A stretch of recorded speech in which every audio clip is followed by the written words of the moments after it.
Freeman presented his findings to the Irregular Warfare Support Program at the Pentagon in June 2009. This special unit in the Pentagon was set up very specifically with the mission of providing a second opinion, of providing a different look at various aspects of warfare. And one of those different looks was the idea that enemies of the United States would engage in economic warfare.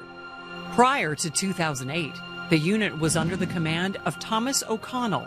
He believes the new leadership should have recognized the report's findings as a threat to national security. Defense means defense against all threats, not just a military threat or a threat at the border. All threats, and economic warfare is certainly one. Initially, Pentagon leaders were alarmed at Freeman's report. They clearly saw the major threat to national security. The Department of Defense assigned Freeman to work on a more extensive investigation. We're going to fund you for a formal study. What's it going to take? I gave him the parameters. This is very important. Check back with us in 3 weeks and we'll have the money. And then 3 weeks I check with them. Check back with us in another 3 weeks and another 3 weeks.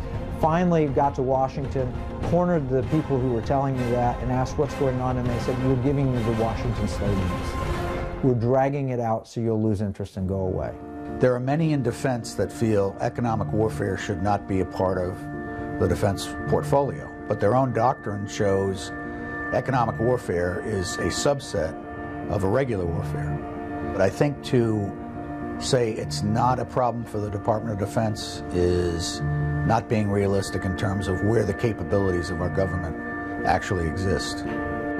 Searching for answers, Freeman reached out to a former high-ranking Pentagon official, General Jerry Boykin. When Kevin presented this to me, I had been out of the Pentagon for probably less than a year after having spent my last 4 years there in the Pentagon in the office of the Secretary of Defense.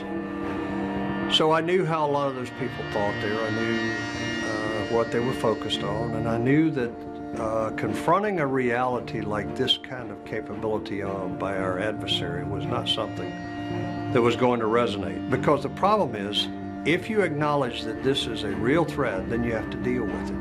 And the answer that makes the most sense to me is one that was told to me in the Pentagon by a multi-star general who shut his doors and said, hey, I'll deny that I said this, but this is the case.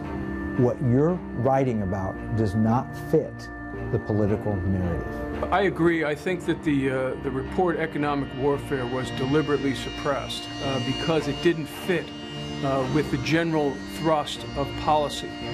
One thing you learn about in covering the government, as I have for about 30 years, is that governments are very, very single-minded. The bureaucracy has a mind of its own.